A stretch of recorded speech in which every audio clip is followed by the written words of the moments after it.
Okay, so did you know that the players in Squid Game could have actually seen what games they'd be playing before they even played them? Between the matches, the characters were all placed into a room filled with bunk beds, and though this seemed just like a rest area, if you look at the walls, they're actually filled with significant markings. As the beds get slowly stripped away, it's revealed that these paintings are actually all of the games that the players would be playing throughout the tournament. First is red light, green light. There's also the honeycomb game, tug of war, the glass hopping one, the three at the table, and lastly the titular Squid Game. The series itself is filled with clues to the eventual reveals, and this is also the case with the player who's behind the entire thing.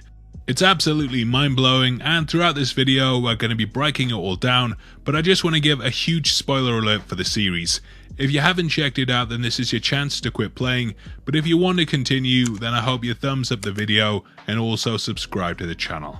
With that out of the way, thank you for clicking this. Now let's get into Squid Game.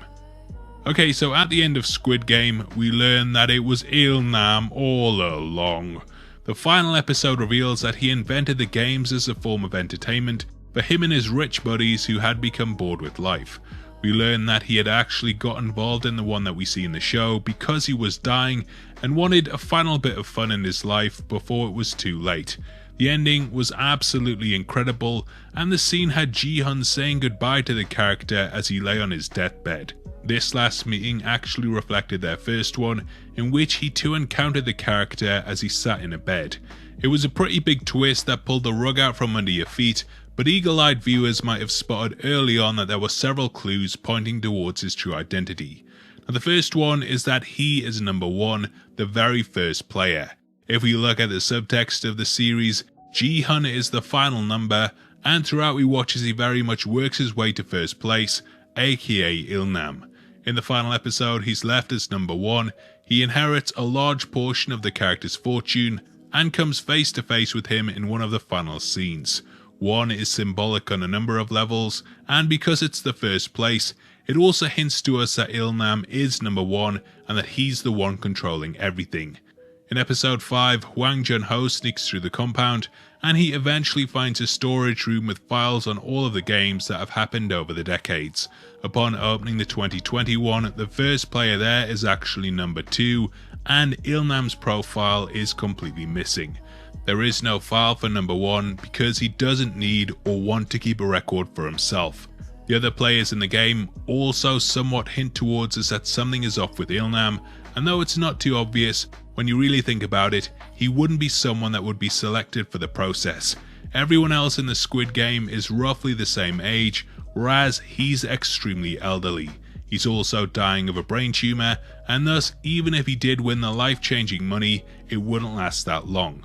Though he gives his reasons as to why he wants it, from what we know about the games and the players that have been selected in the past, they're all roughly between 20 and 40, and he's a complete outlier in all of this.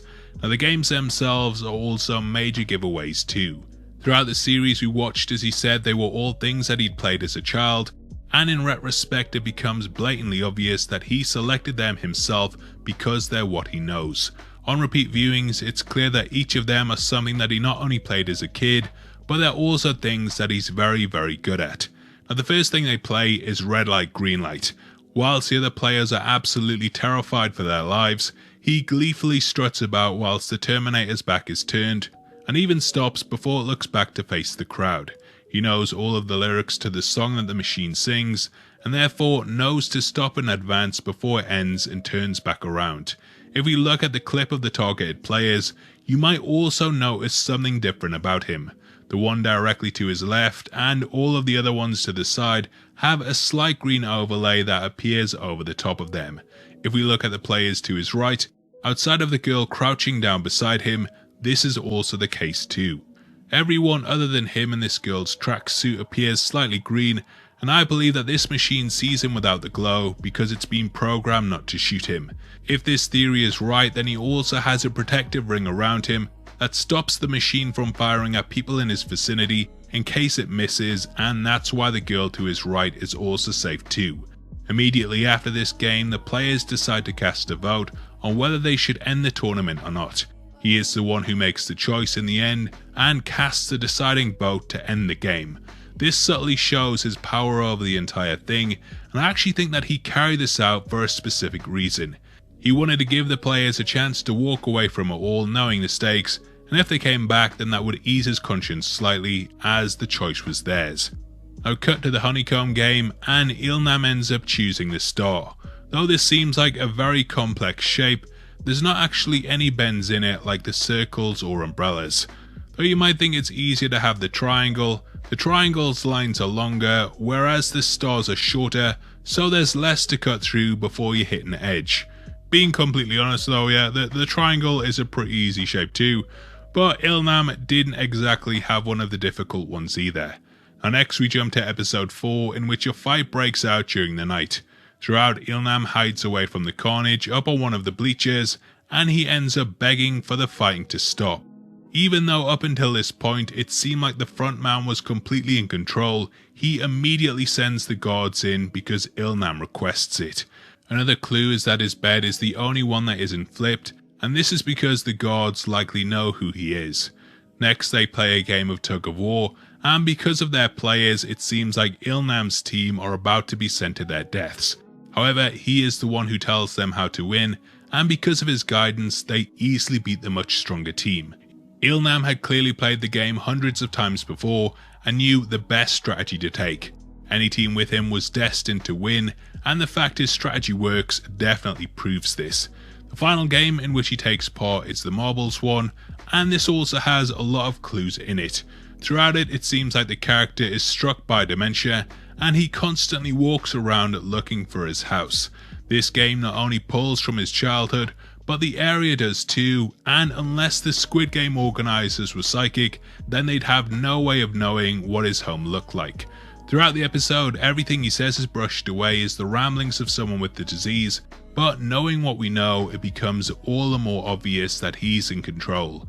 In the end, he seems to find his home, and personally I believe that this is a perfect recreation of it. He's giving the game away because throughout the entire season he's letting us know that all of the challenges and environments are based on things from his life. He lets Gihong win, and the character is then seemingly killed off camera, but we know that isn't the case. If we look closely at the gate that Gihong has just walked out of, we can see that he's no longer there, and though the rest of the court is filled with bodies, his is completely missing.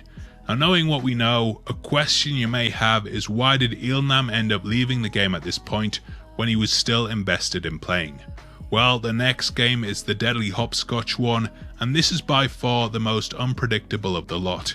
If he didn't end up getting put in last place, then there would be a danger that the person behind him could push him to his death, like what we see in the episode. There's also the possibility that due to his brain tumour, he may have forgotten along the way which glass to step on, and he simply couldn't risk it. Now that is of course a theory, but overall, going back and knowing what we know, I actually think the series becomes better on a second watch. Now obviously I'd love to hear if you spotted any other ones below, and if this is your first time here, then I hope you enjoyed your trip to the Heavy Spoilers show. We are running a competition right now and giving away 3 copies of the Zack Snyder DC trilogy, and all you have to do to be on the chance of winning is like the video, make sure you subscribe with notifications on, and drop a comment